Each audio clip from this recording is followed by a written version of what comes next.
दीपक देता है रोशनी फैलाने की प्रेरणा, फलदायी वृक्ष देता है देने की प्रेरणा, मधुबन देता है महकते रहने की प्रेरणा, महान व्यक्ति देते हैं जीवन जीने की प्रेरणा। आओ प्रेरणा से दें हम सभी को प्रेरणा।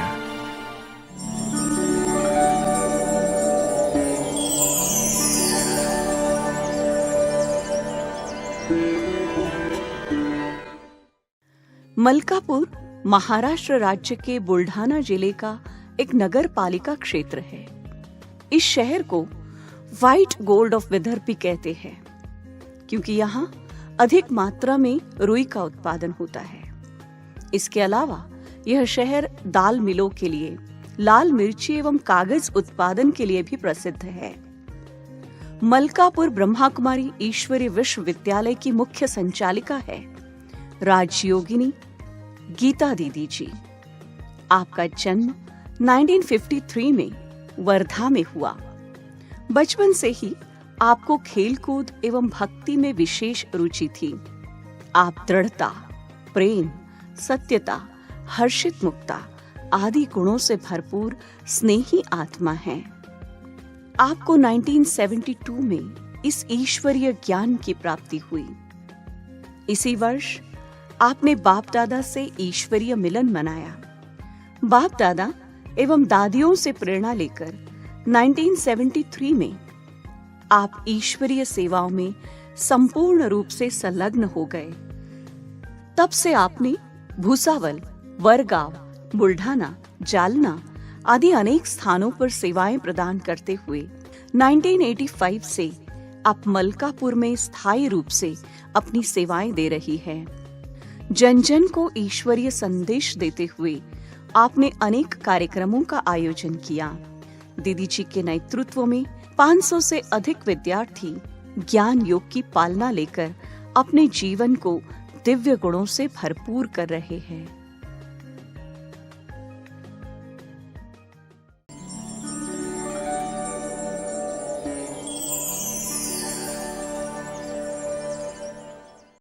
तो हमारा पहले का जो था लौकिक में हमारे माता जी थे और पिताजी और 2 भाई और 2 बहनें हम।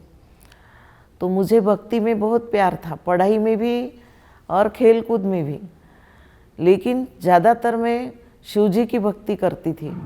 और शिव जी के भक्ति में जो है गांव के बाहर एक मंदिर था, उस मंदिर में मैं खास जाया करती थी।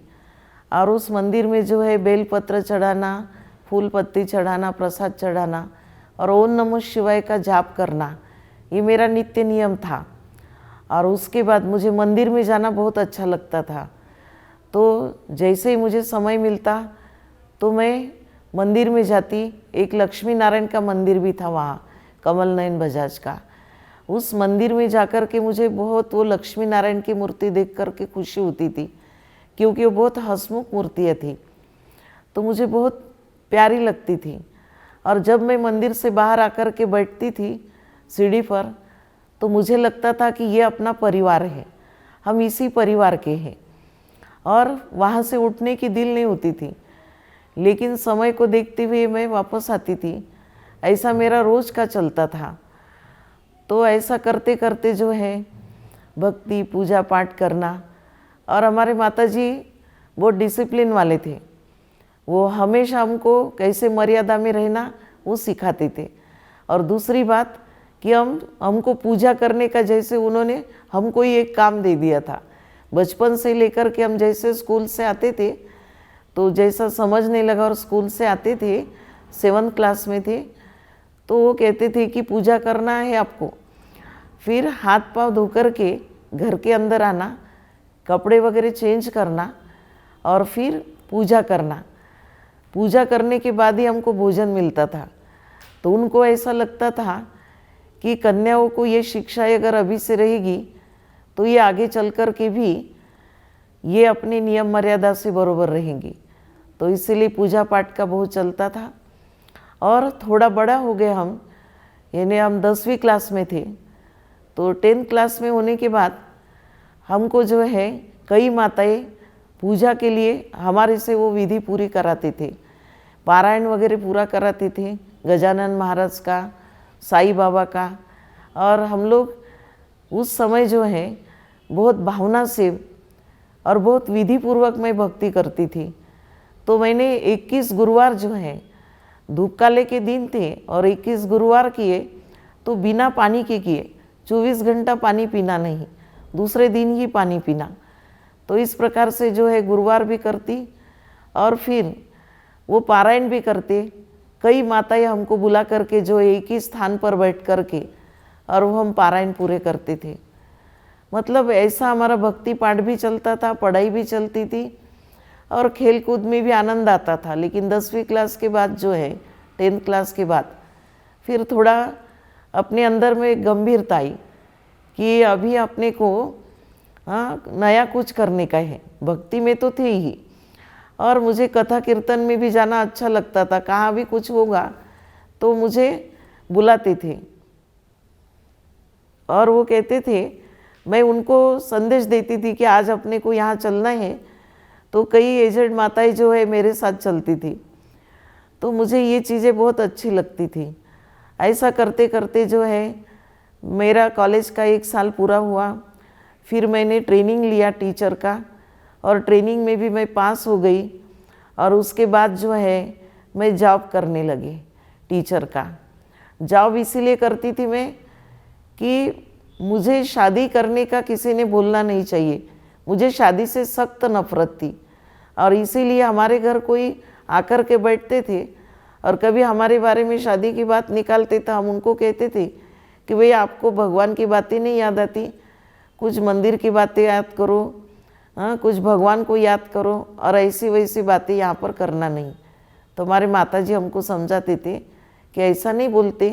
तो हम कहते थे फिर कैसा बोले, तो उनको कहते थे भाई अच्छी अच्छी बातें करो ना। तो इस मतलब हमको शादी से बहुत नफरत थी। और फिर सेवा भाव भी था, समाज सेवा करना ये हमारे अंदर का लक्ष्य था कि हम और भी आगे चल कर के हम समाज सेवा करेंगे। मोहल्ले में भी कभी कोई किसी का झगड़ा होता था तो हमको बुलाते थे बड़े होने के बाद, जब तक हम करीबन माना 18-19 साल के थे। तो उस उम्र में भी हमको इतना माना वो समझदारी थी कि किसी के घर ऐसे झगड़े नहीं होने चाहिए, प्यार से आपस में रहना चाहिए करके हम उनको समझा देते थे। ऐसा करते करते जो है 20 साल की एज होती हमारी और 20 साल की एज में उस उम्र में हमको एक नया मोड़ मिल गया। तो हमारे ही इसमें जो है स्कूल में एक दूसरे टीचर थी, उसने मुझे कहा कि आप भक्ति की कितनी ये करते हैं, कितना विधि पूर्वक भक्ति करते, उपवास करते, व्रत करते, नियम करते, तो आपको ये ज्ञान बहुत अच्छा लगेगा करके उन्होंने हमारे पास पथ प्रदर्शनी अंक की किताब लाई और वो दिखाई। लेकिन वो भी नई थी माता ज्ञान में, तो उसने जैसे बोला समझाया, हमारे कुछ समझ में नहीं आया। उसने कहा मेरी बहन जो है ना वो रोज़ जाती है, वो भी आपके जैसी कन्या है, इसीलिए आप भी उनसे मिलना। और एक दिन अचानक मैं वहाँ पर जो है एक जिला परिषद के नीचे बाबू रहते थे, उनसे मिलने गई, क्योंकि मैं नगर परिषद में सर्विस करती थी और मुझे गवर्नमेंट जॉब करना था, इसीलिए मैं उनके पास जाना चाहती थी। तो वहाँ गई मैं, तो उतने में वो माताजी ऊपर से नीचे आई और मुझे कहने लगी कि आप है ना ऊपर चलिए और बहन जी ऊपर चलना, आप देखो कितना अच्छा लगता है। तो वो श्रावण सोमवार का पहला दिन था और सोमवार मैं बचपन से करती थी। तो मैं ऊपर गई तो वहाँ पर माना 7 डेज की भट्टी हो गई थी, योग भट्टी, और एक पुराने माताजी थे वो दृष्टि दे रहे थे और बहन जी भोग दे रहे थे। तो मेरे को उनके सामने जाकर के बिठा दिया। अब मैं तो कुछ जानती नहीं थी, लेकिन मुझे अंदर से भक्ति की भावना होने के कारण लगता था कि ये जो दृष्टि दे रहे तो निश्चित ये तपस्वी लोग हैं और इनके आशीर्वाद अपने को लेनी है करके मैं दृष्टि लेती रही। और उसके बाद उन्होंने मुझे चंदन का टीका लगाया और मुझे प्रसाद वो भोग पकड़ाया। वो भोग लेकर के मैं बाहर आई और उनको ऐसा नहीं लगना चाहिए कि ये भोग क्यों नहीं खा रहे। तो मैंने उनको बोला मेरा सोमवार है, मैं जब ये सोमवार का व्रत तो वो व्रत जो है वो तोड़ती हूँ तो तब भोजन के समय में ही खाऊंगी। तो उन्होंने कहा कि ठीक है। फिर प्रदर्शनी दिखाई, बाहर का हॉल में प्रदर्शनी लगी थी। तो एक माता ने मेरे को वो प्रदर्शनी सारी समझाई, क्योंकि बहनें बिजी थी। तो मुझे अच्छा लगा। और फिर जो टीचर मेरे साथ आई थी मुझे दिखाने के लिए, उसने कहा कि मेरी बहन आपका कोर्स करा देंगी। तो हमने कहा ठीक है। तो बहनों को कहीं जाना था, तो उन्होंने कहा कि दूसरे दिन से आप है ना कोर्स करने के लिए आना। फिर मैं कोर्स करने गई। उन्होंने कहा कि भाई 5 बजे आना। 5 बजे गई। हमारे साथ और भी अन्य कुमार थे और कन्या में एक अकेली थी। फिर वो बहन जी कोर्स कराते थे। तो पहला दिन कोर्स का हो गया। और देखो बाबा कहता ना, बच्चे माया भी आपकी परीक्षा लेती है। अब दूसरे दिन जाने का था, तो पिताजी की एक मौसेरी बहन थी, तो वो आए, बुआ हमारी, वो आए और उन्होंने कहा मेरे आँख का ऑपरेशन करना है और मेरे पास इनको भेजना है। तो मैंने उनको मना किया, लेकिन फिर भी पिताजी ने बोला कि देखो तुम एक रात तो रुको, फिर कल आ जाना। तो नज़दीक मना सेवाग्राम करके गांव था जहाँ महात्मा गांधी थे, तो वहाँ पर हम लोग गए। और फिर सेवाग्राम नाम से वो हॉस्पिटल है, कस्तूरबा हॉस्पिटल करके, वहाँ पर इनका आँख का ऑपरेशन हुआ। और रात भर तो मैं रुकी, लेकिन मुझे घड़ी घड़ी नींद खुलती थी मेरी, 2 बजे, 2:30 बजे, 3 बजे, और उठकर बैठती थी और कहती थी भगवान ये भी कैसी परीक्षा है, कितना माना ये विघन है कि मैंने उस बहन जी को वायदा किया, क्योंकि मैं जिससे भी कोई वायदा करती वो पूरा निभाती। मैं मेरे वचनों की पक्की थी। तो इसीलिए मैंने कहा सवेरा होने दो। तो मैं उनके, उस समय तो फ़ोन भी नहीं थे कि उनके बेटे को फ़ोन करूं कि आप आ जाओ, मुझे आने का है।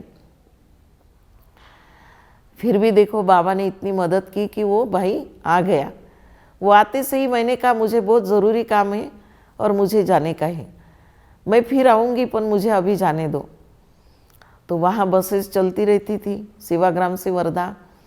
तो मैं आ गई। फिर नहाया धोया और 5 बजे जो है वापस कोर्स के लिए गई मैं।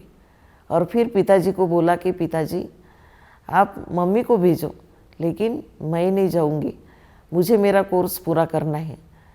तो उन्होंने कहा कि ठीक है। तो वो मुझे बहुत मानते थे, पिताजी का मेरे से बहुत प्यार था, इसीलिए उन्होंने मान लिया। और फिर माताजी को भेजा और मैं बरोबर मेरा 7 डेज़ का कोर्स हो गया। और उसके बाद जो है अच्छा कोर्स चल रहा था। तो और एक बात है कि मुझे जिस मंदिर में मैं जाती थी लक्ष्मी नारायण के, उस मंदिर में बाबा मम्मा बैठी हुई है। और बाबा मम्मा मुझे सवेरे का समय था, उस नींद में मुझे दिखाई दे रहे बाबा मम्मा बैठी हुई है और वो मुझे बुला रहे हैं। और वो जैसे एक पुजारी वहाँ जल देता था, तो पुजारी की जगह बाबा और मम्मा दिखाई दी। और मम्मा ने भी मुझे बुलाया अपने पास और उन्होंने जल दिया और वो मुस्कुराते हुए मुझे जैसे देखने लगे। मुझे बहुत खुशी हुई। और फिर जैसे मंदिर को फेरी मारते हैं, तो मैं फेरी मारने लगी। तो बड़ी बड़ी अलमारियाँ थी वहाँ पर। तो वहाँ उस अलमारी में इतना लख प्रकाश हो गया, बहुत ढेर प्रकाश। तो मैंने वो अलमारी को और थोड़ा ज़्यादा खोला। मैंने बोला कि शायद पुजारी भूल गए अलमारी बंद करने का।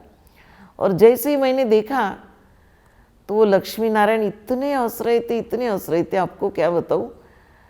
वो दृश्य मैंने देखा, मुझे बहुत खुशी हो गई, लेकिन मेरे कुछ समझ में नहीं आया। फिर मैं वो बहन जी से पूछा जाकर के, तो उस बहन जी ने कहा कि देखो आपके 2 ही दिन पूरे हुए, तीसरे दिन बाबा ने आपको दिखाया कि आपको ऐसी दुनिया में जाना है।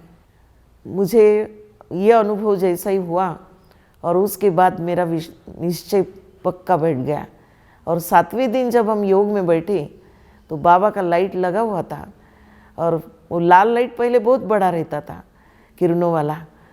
तो मैं देखने लगी कि ये लाइट कौन सा है, बहुत अच्छा लाइट है, ये बहुत प्रकाश है। लाइट तो लाइट रहते, लेकिन ये अलग ही लाइट लग रहा है। तो मुझे और खुशी हो गई, और फिर मैं ऐसे रोज़ जाया करती थी सेंटर पर। तो मुझे बहुत नए नए अनुभव होते थे, और फिर उसी अनुभव के साथ मैं मुरली सुनती थी। तो 2 टाइम मुरली सुनती थी।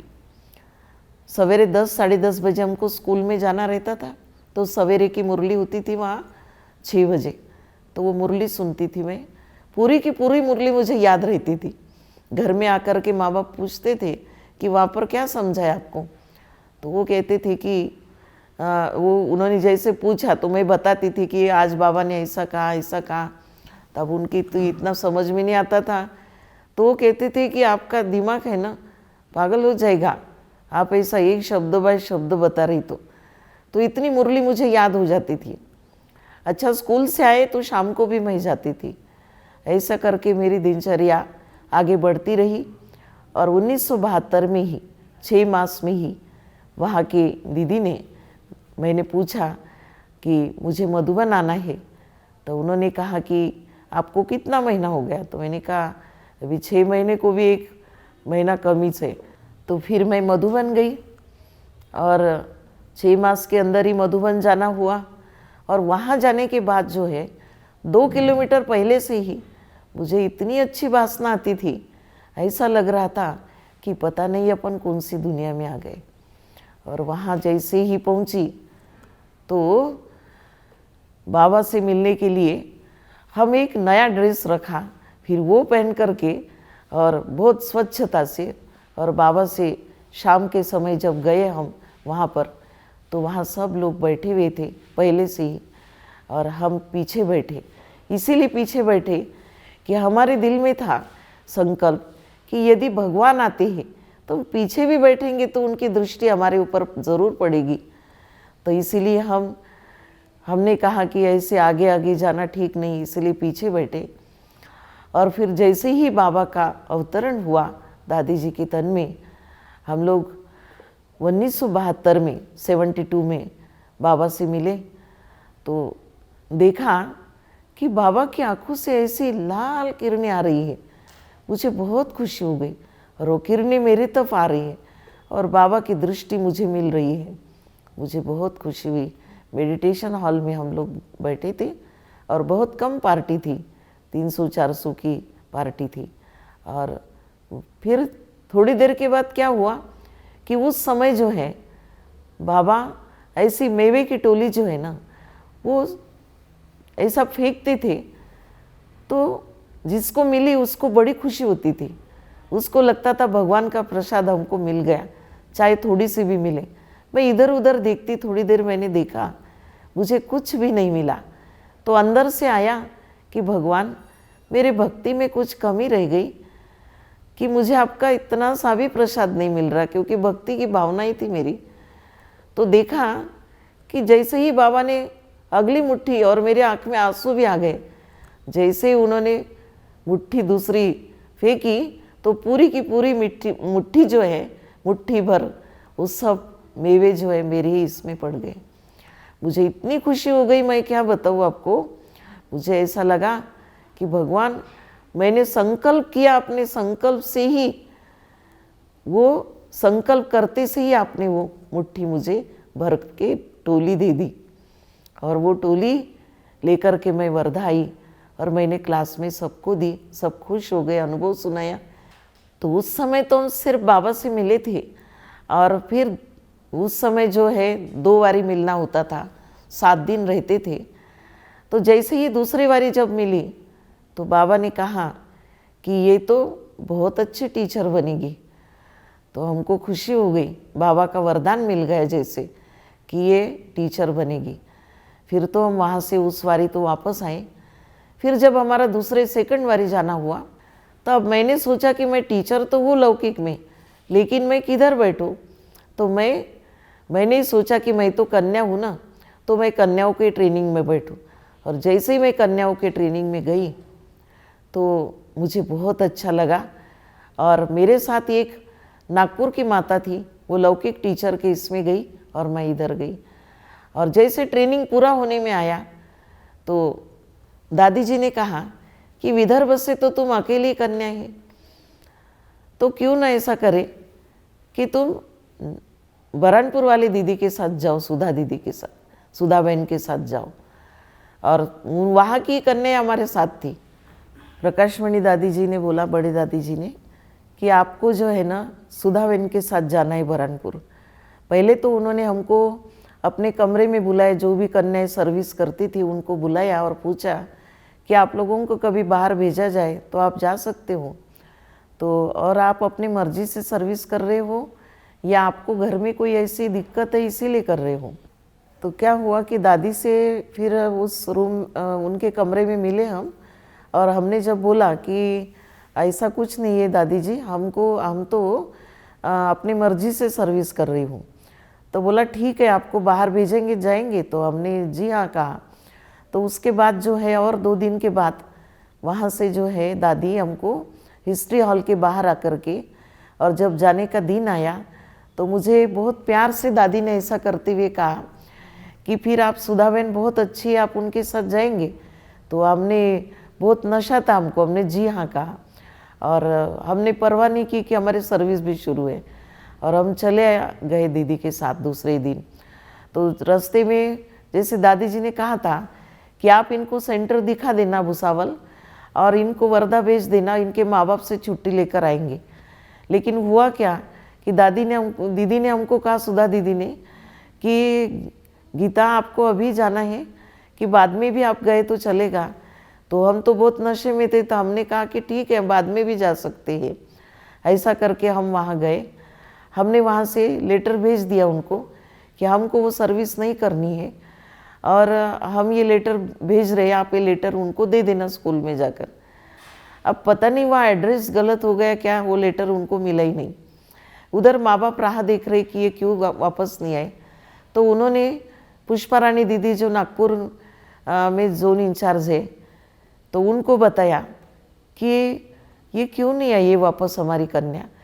तो उन्होंने फिर मधुबन फ़ोन लगाया, तो उनको मधुबन से मालूम पड़ा कि वो सुधा बहन के साथ गई है बरहानपुर। तो दीदी खास पुष्पा रानी दीदी हमारे से मिलने के लिए आए, और फिर बहुत माना वो ऐसा हो गया कि एक ने जन्म दिया और एक ने हमारी पालना की।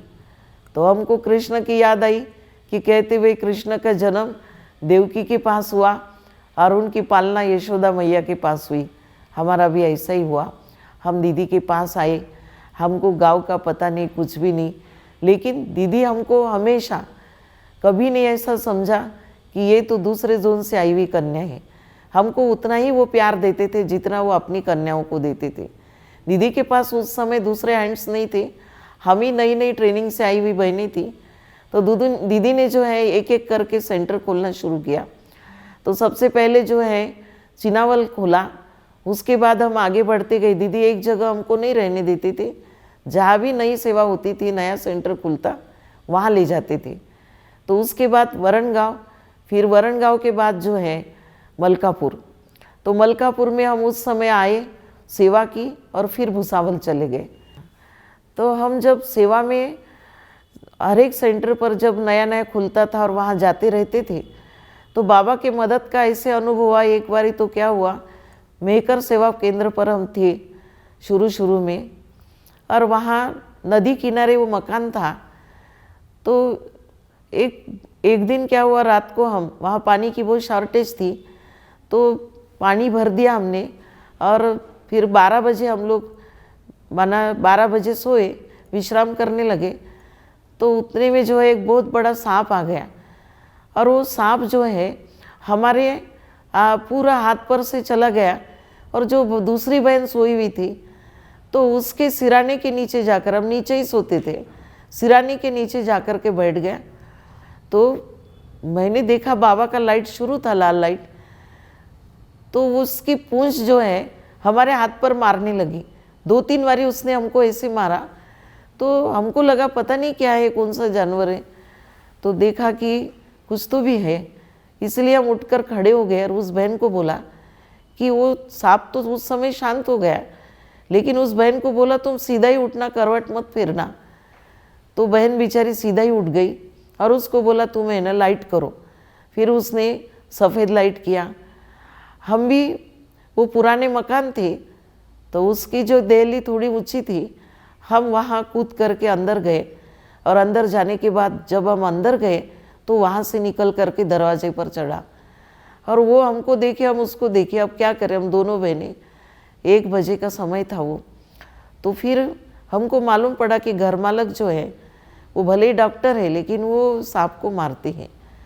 तो एक पड़ोस में किराएदार थे, उनको हमने बोला, पहले तो किराए के सेंटर थे, उनको बोला और नीचे जा कर के उनको बुला के लाया और उन्होंने कहा कि अभी हम इस सांप को मारेंगे, आपकी घड़ी भी टूट जाएगी। पहले ऐसी पुरानी घड़ियाँ रहती थी। तो हमने कहा कि भाई देखो आपको क्या करना है। तो उसने जैसे ही मारा वैसे वो कूद करके नीचे चला गया, लेकिन उसका खून बहता था। तो हमको डर लगा कि हमने पुरानी ऐसी कहावत सुनी थी कि सांप बदला लेता है। तो हम रात भर सोए नहीं, बाबा को याद करते रहे। दूसरे दिन अचानक दीदी का आना हुआ और एक पुराना भाई था कुमार, नरेंद्र भाई करके, वो भी आया, सुधा दीदी आए। तो उनको हमने ये सब हकीकत बताई। तो उन्होंने कहा कि ये मकान चेंज करना। अभी चेंज करे तो हम भी नए थे, आने वाले जिज्ञासु भी नए थे, प्रदर्शनी में से निकले भी है। फिर भी हमने उनको बोला, फिर वहाँ का किस्सा पूरा हुआ। लेकिन अभी तक हमें याद है कि वो पता ही नहीं चला वो बाबा ने कैसी मदद की, कि वो इतना हमारे हाथ पर से जाने के बाद भी, और उस बहन के सिराने के नीचे, और सिराना तो मना तकिया नहीं था, हम लोग साड़ियों का ही तकिया बना करके सोते थे, और फिर भी 2 साड़ियों के तकियों के बीच में इतना बड़ा लंबा सांप कैसे गया, बाबा की कमाल है। तो हमें ऐसे ऐसे जीवन में कई प्रसंग आए सेवा के इसमें, लेकिन बाबा ने हमें सफलता दिलाई। तो हम कहेंगे कि ऐसे बहुत सी जगह हमारा रहना हुआ, और फिर जो है और दूसरी जगह भी ऐसे हिसाब से। तो ऐसा लगा, पहले दादियों का हम अनुभव सुनते थे कि आबू की पहाड़ी पर आने के बाद वो जब योग में बैठते आधी रात को 3:30 बजे 3 बजे उठकर, तो सांप उनके आजू बाजू से जाते थे। और हमने जब ये अनुभव किए तो हमको भी भासना आई कि देखो हमारे दादियों ने वो दुख, वो समय बना उन्होंने पास किया, तो हमको भी करना है। तो ऐसे हमें सेवा में अनुभव हुई। मलकापुर सेवा केंद्र पर आते हुए मुझे 40 साल हो रहे, और इस 40 साल में जो है हमने महिला प्रदर्शनी, अनेकानेक विभिन्न प्रोग्राम किए, और साइकिल यात्रा, पद यात्रा, और उसके बाद जो है आर्ट ऑफ लिविंग का बहुत बड़ा प्रोग्राम हो गया, और अनेकानेक गाँवों में जाते प्रदर्शनी करना।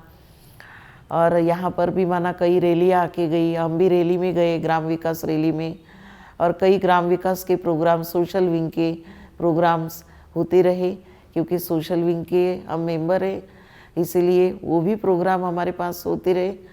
और ऐसी अनेकानेक सेवाएं आज तक भी चल रही, और बाबा की कृपा दृष्टि हमारे ऊपर हमेशा बनी रहती है, और बाबा की दृष्टि से, और हमारी जो साथी बहनें वो भी हमें बहुत सहयोग देती रहती है। ब्राह्मण जीवन में आने के बाद जो है हमारा यही पुरुषार्थ है, विशेष हमारी धारणाएं रही कि हमें कैसे माना अपने जीवन को सेकंड सेकंड माना श्वास श्वास हमें सफल करना है, और बाबा पर निश्चय रखते हुए, दृढ़ निश्चय रखते हुए हमें कभी भी पीछे जाने का ख्याल ही नहीं है, हम तो आगे बढ़ते रहे। और हमें बहुत खुशी होती है कि बाबा ने आज 72 के उम्र में भी इतना अच्छा रखा हुआ है।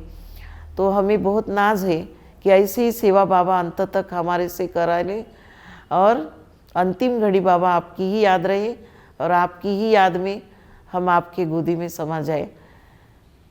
वर्तमान समय में यही पुरुषार्थ करते हैं कि हमारा संसार ही बाबा है, हमें एक बाबा दूजा न कोई, बाबा ही हमारे साथ अनुभव करती हूँ। और अंतिम घड़ी का यही अनुभव रहेगा कि बाबा ही मुझे याद रहेगा, और यही मेरी धारणा है, और उमंग उल्लास में सदा रहना है, यही हमारी धारणा है। अमृत वेला हम कभी भी मिस नहीं करते हैं।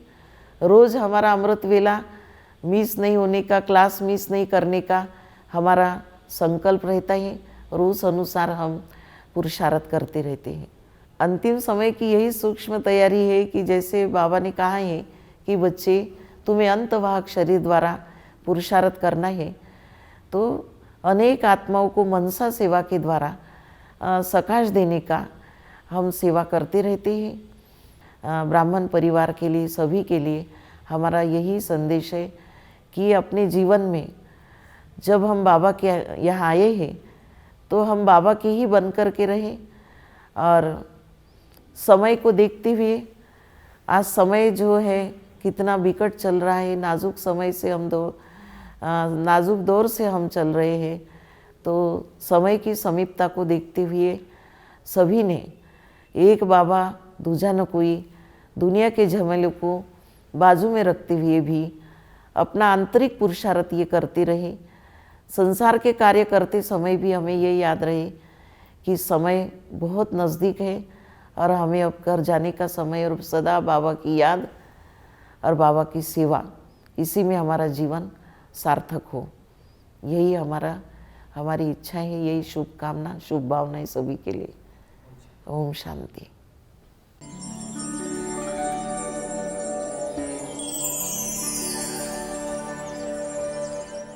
गीता दीदी का प्यार ऐसा मुझे मिला कि जो भी सेवा मुझे बताते थे तो मैं बोलती थी कि दीदी मैं तो ये नहीं कर सकती, मैंने तो कभी किया नहीं। तो दीदी ने कहा कि अब ना अपने डिक्शनरी में से निकाल दो, बाबा ने हमें सेंटर पर रखा है, तो जो भी हमारे से सेवा करानी है तो बाबा हमारे से सेवा कराते हैं, तो इसलिए ना कभी नहीं बोलना है। और दूसरा कि अमृत वेला दीदी हमेशा हमें बोलते थे कि अमृत वेला कभी भी मिस नहीं करना चाहिए, इसलिए हमें खुद को भी अमृत वेले के ऊपर ध्यान रखना है और औरों को भी ध्यान खिंचवाना है। दीदी जी ने हमें सदैव यही सिखाया है कि जिंदगी में कितनी भी कठिन परिस्थितियां एवं समस्याएं आए तो बाबा जी का हाथ और साथ कभी न छोड़ना। मेरी हर समस्या का हल दीदी जी ने बड़ी सरलता से किया है। बाबा जी के महावाक्य सुनाकर उन्होंने सदैव हमें प्रेरित किया है। तेज पुरुषार्थ रफ्तार करने के लिए एवं अलबेलेपन को समाप्त करने के लिए एवं बाबा जी के हर एक श्रीमत की पालना कैसे करना दीदी जी ने हमें सिखाया है। दीपक देता है रोशनी देने की प्रेरणा, फलदायी वृक्ष देता है फल देने की प्रेरणा, और महान व्यक्ति देता है जीवन जीने की प्रेरणा। उसी महान व्यक्तियों से हमें आदरणीय गीता दीदी जी से हमको प्रेरणा मिली है, और की वजह से शिव बाबा का परिचय हमको मिला है। और शिव बाबा का परिचय मिलने के बाद में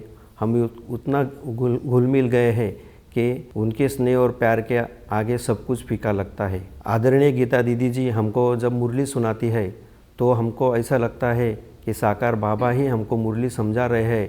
आदरणीय गीता दीदी जी में कमाल की सहन शक्ति, धैर्यता और सत्यता है। इन विशेषताओं के नक्षत्र स्वयं बाबा ने उनमें जड़े हुए हैं। आदरणीय गीता दीदी जी की विशेषताओं के बारे में अगर कहा जाए तो दीदी जी हर बात में, हर कार्य में और हर सेवा में परफेक्शन कैसे लाया जाए, ये दीदी जी से मैंने सीखा। दीदी जी की पालना में इतनी शक्ति और इतना स्नेह प्यार है जो दुनिया में मुझे कहीं नहीं मिला।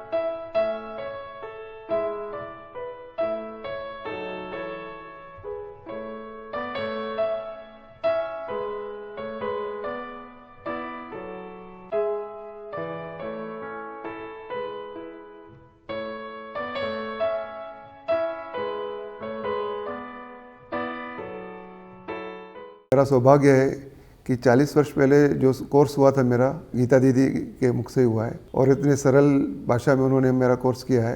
और उनका स्नेह और करुणामयी दृष्टि, मधुर वाणी, इन सबसे मैं काफ़ी प्रभावित हुआ। उनका एक बहुत अच्छा गुण है जो मुझे काफ़ी अच्छा लगता है, वो संगठन को एकत्रित करने में बहुत अच्छी तरह से जोड़े रखते हैं। आदरणीय दीदी जी जो एक बहुत अच्छी वक्ता, अच्छी मार्गदर्शिका, अच्छी शिक्षिका एवं मातृत्व प्रेम से ओतप्रोत सिंचित करने वाली एक अद्भुत व्यक्तिमत्व है।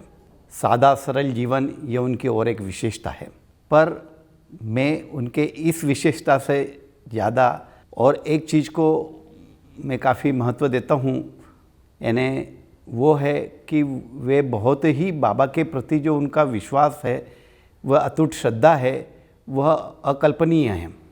दीदी के अंदर हमेशा मैंने उमंग उत्साह देखा। आज दीदी की उम्र भर बहुत है, लेकिन कहीं भी जाओ तो दीदी के अंदर जो उल्लास है, उमंग है, उत्साह है, वो हम लोगों को प्रेरणा देता है। कभी कभी हम लोग किसी बात के लिए ना कहते, लेकिन दीदी उमंग भरती है, उत्साह भरती है हम लोगों के अंदर और हमें आगे बढ़ाते हैं। दीदी का व्यक्तित्व एक नारियल जैसा है, जो कि ऊपर से स्ट्रिक है, लेकिन अंदर से वो मिठास, और दीदी के अंदर हर एक व्यक्ति के प्रति हितकारक भावनाएं रहती, शुभ भावनाएं रहती कि हर कोई आगे बढ़े। दीदी जी के बारे में जितना कहूँ उतना कम है। हमारे दीदी जी तो त्याग मूर्त और करुणा की देवी है। दीदी जी का व्यवहार बिल्कुल सौम्य और सरल है। दीदी जी तो प्यार का झरना है। दीदी जी हमारी माँ की तरह पालना करती है। दीदी जी हर परिस्थिति में सदा अचल और अड़ोल रहती है। हमारी भी हर समस्याओं का समाधान करती है। जैसे गुलाब के फूल से खुशबू महकती है, वैसे दीदी जी आपके और बाबा के आशीर्वाद से हम चहकते हैं।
मुझे ओम शांति में सब शांति मिल गई।